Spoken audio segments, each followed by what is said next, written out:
Hey, how's it going, everybody? Just a quick video of all the upgrades I've made since my last posting.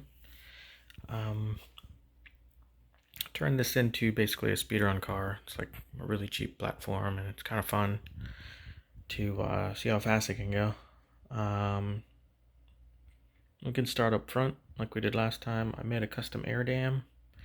I found that running it on 3S with a brushless setup, I was doing, it just wanted to flip over basically. So custom air dam, and all I used was a piece of tin for the frame basically, and then I found like a plastic tubing that I cut up and bent it in there, and then it's like epoxied along the seam, so that's pretty easy, and it mounts in where the bumper goes, so right where the stock bumper goes in there. Um, Obviously a different body from last time. This is the Fat Bodies Kaboom. I gave it a go painting it. Turned out okay. In my opinion, the sticker bomb looks a heck of a lot better. um, so it's not ideal body shape for speed runs because obviously you have this big nose up here, but we'll see how fast I can make it go. If not, I'll just try to reconfigure it and put the stock body back on. I know Fat Bodies also makes a like a cab forward buggy body, so I can try that. Um, so got some contact foam tires, 65 millimeter 40 shore compound, so they're pretty stiff. No ballooning whatsoever with these, no matter how fast I'm going.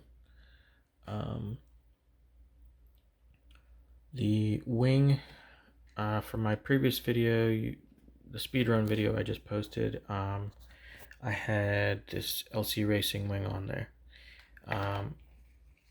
This wing is great for bashing and stuff because it's like an actual hard wing, so it'll protect you if you flip over, but it was providing, I think, a little too much downforce and scrubbing some speed. So this is the stock wing that I've cut, kind of made it look like a bat wing almost. So there's still some air dams right here to provide some downforce, but it's kind of streamlined more than anything. I got shock socks going on. It helps keep my shock fluid clean. I noticed every time I would go in, change the fluid, they'd be dirty. So all these are animal balloons, black animal balloons, Qualitex balloons, and it's kind of a pain because you gotta squeeze them, like pull them up over the springs and then cut them off. And then I have an O-ring holding it, but they work pretty good in keeping the dirt out. Come on, focus. So it's been, and they've also stiffened up the springs a little bit too, which is also a good thing with this car. Speaking of shocks, they've been filled with 10,000 weight oil, so you want them pretty stiff when you're speed running, so there's not a lot of travel. I do have limiters, shock limiters in here. You can't see them, so it just limits the amount of travel. So this will, at speed, squat, and that's as far as it's gonna go. And then the front also has 10,000 weight. That can only go that far. So I'm basically scrubbing the road barely. And this air dam makes a huge difference. I can pin it for as long as I want, as much road as I have, and it will not flip. It'll just keep going. So that's basically my shocks setup, and I'll show you that where I have them set up there on the front. And then real quick, I have a little GPS holder on the rear here. Drive pins, I've also upgraded them. I made my own. I have 1.5 millimeter stock. The stock ones were bending.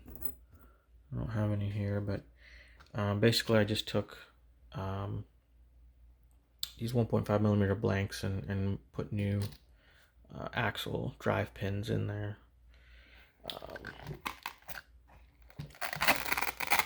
So I made a custom magnet mount for this, so there's no body pins.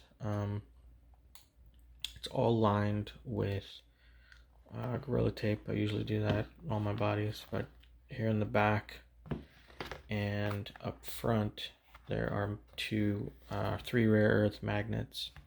Got some foam up here too in case of a accident, but the magnet system is basically a little strip of tin that I've cut and shaped around the magnet and then drilled a hole and then attach it to the shock tower.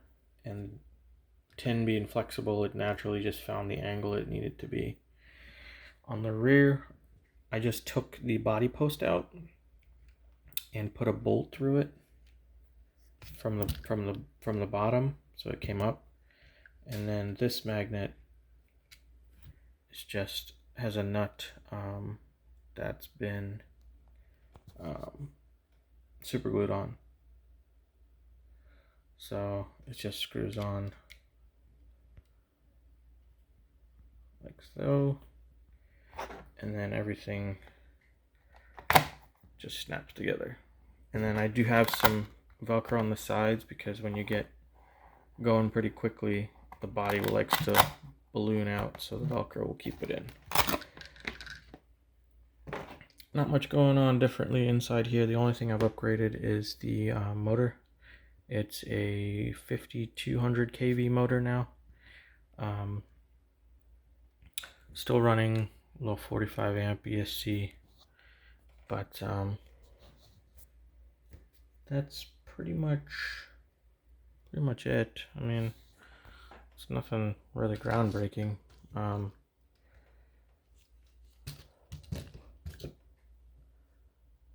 Still have the same receiver, the Dunbar RC. I am running 3S now. Yeah, pretty much it. A couple more speed runs in. I have a different ESC on the way. I have a 120 amp ESC on the way, so might